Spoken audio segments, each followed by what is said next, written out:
It's the dead of night. Everything is black except the glowing Union 76 ball outside the tiny airport waiting room in the middle of the Arizona desert. Inside is a small, very nervous group of movie professionals that are flying around Arizona looking for locations for an upcoming film. But they weren't nervous about the small plane that would deliver them back to Los Angeles. And they weren't nervous that their leader, the writer, director, producer, and star of the film they were about to make, was outside sitting on the runway with an Indian medicine man. And they weren't particularly fazed that their leader and the medicine man were sitting on the runway talking to an owl. Their only real concern was finding out what the owl had to say. Yeah, you heard that right. These Hollywood veterans, people that had been everywhere and done everything, had become so engrossed in Indian mythology during their brief involvement with this film that they now wanted to know if the owl was there to predict death, in which case no one really wanted to get on the plane, or if there was perhaps less catastrophic news that would allow them to sleep in their own beds that night. That was the power of the project they had embarked upon. They all thought they were just getting a job on another little movie. But they hadn't signed on to a film. They had become recruits in a mission, a crusade. And the leader of that crusade? Billy Jack.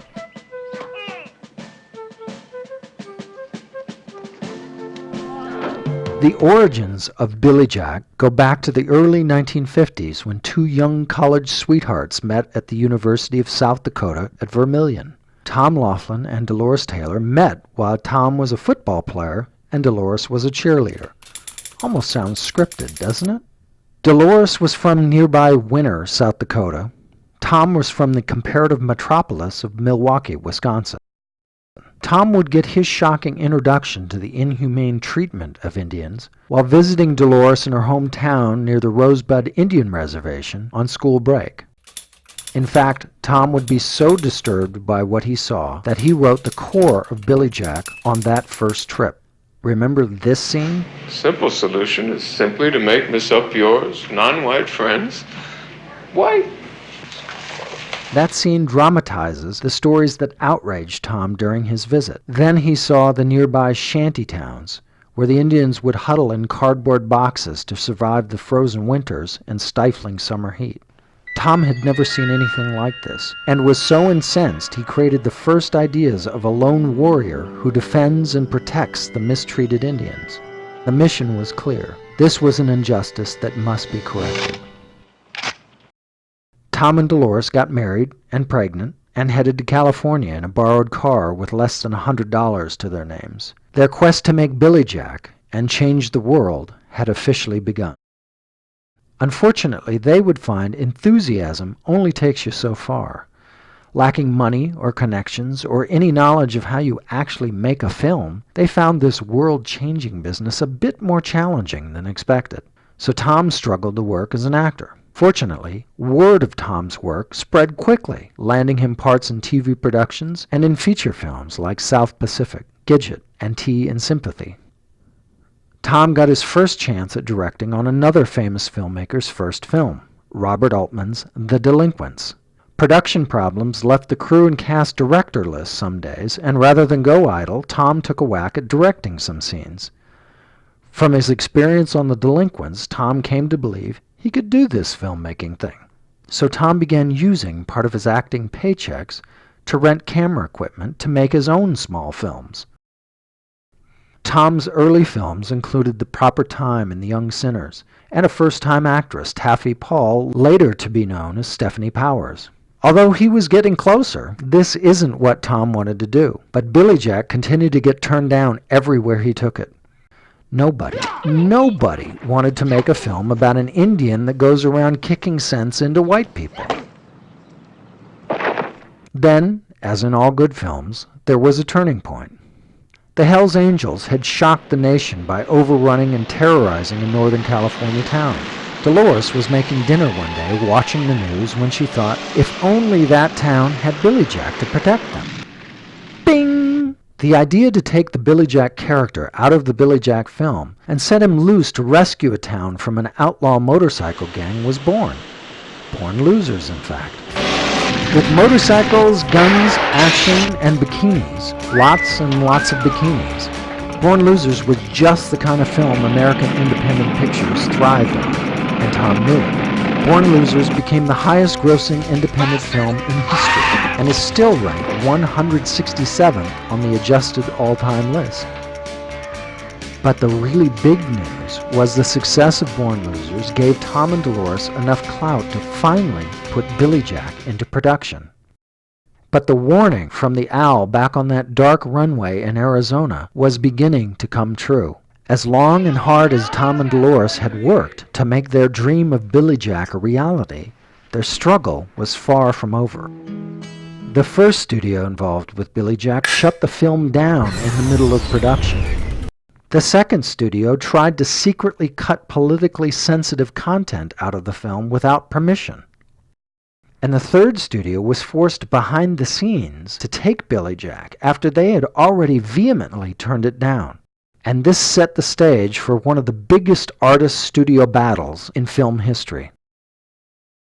The West Coast heads of Warner Brothers decided to show their CEO he should never meddle in their affairs, and so while they were forced to take Billy Jack, they set out to bury it.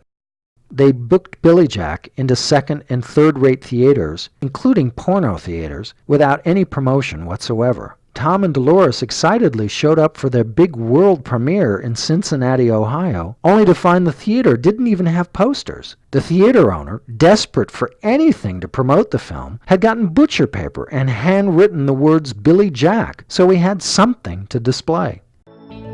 But despite the intentions to make an example out of Billy Jack, the film succeeded, and just kept succeeding. Word of mouth was propelling the film to box office success even the biggest studio films of the day couldn't achieve. Without any marketing or promotion, Billy Jack made over $32 million at a time when big hits like Dirty Harry only made 17. Billy Jack had become a cultural phenomenon, but Tom remained convinced the film could do far better. So rather than take the $400,000 in royalties that Warner's owed them, these two kids from the Midwest sued one of the largest motion picture studios in the world for $50 million. But in truth, all Tom really wanted was a fair shot. So he proposed a $400,000 winner-take-all compromise. Tom would market Billy Jack in any 3 cities Warner's chose and beat Warner's predetermined box office goals. If not, Tom would walk away from the film and Warner's would keep all the money and the movie. If Tom succeeded, Warner's would give Tom total control of the marketing of the film and finance its redistribution. Needless to say, Tom won. Tom now had the money and control to direct the marketing of a film that played like crazy 2 years ago. Not even fish rot faster than movies, so no theater owner wanted to play Tom's old fish.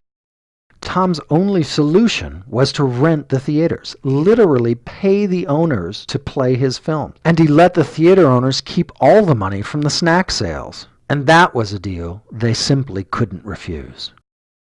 Now Tom had control and theaters, with empty seats. So Tom turned to something that was largely unheard of at the time for advertising motion pictures: television.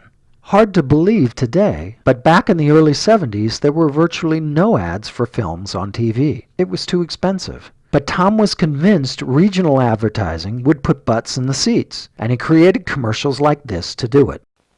All of us had really enjoyed it, that had seen it before, so we all decided to come back and see it again. It's the second time. I think I've seen it about 3 times. This is the second time for my children. We've had people come back 8, 10, 12 times. At least 10, truly, even though I'm part of the Saratan set. This makes my 5th time. I came 4 times and cried each time. So you like it the first time, but you've got to go back and see it. The result was record-shattering. Tom's redistribution of Billy Jack, a 2-year-old movie that had already succeeded beyond all expectations, brought in another $30 million and ended up selling over 50 million tickets, a feat that still surpasses even the biggest Hollywood hits of today. But Tom wasn't done revolutionizing the marketing and distribution of movies. While planning the release of his sequel, The Trial of Billy Jack, Tom once again decided that TV was the answer, but not local TV like he used on Billy Jack. This time he was going to up the stakes and do something that had never been done before, advertising a movie on the national networks. Tom's number crunchers realized national TV advertising would need over 1,000 theaters playing the film, instead of the normal 30 to 40, maybe 50 theaters across the country. And it was at that moment that Tom and his team of revolutionaries changed the film business forever. In what was ridiculed as a lunatic's endeavor, 1,200 theaters were booked across the country for The Trial of Billy Jack.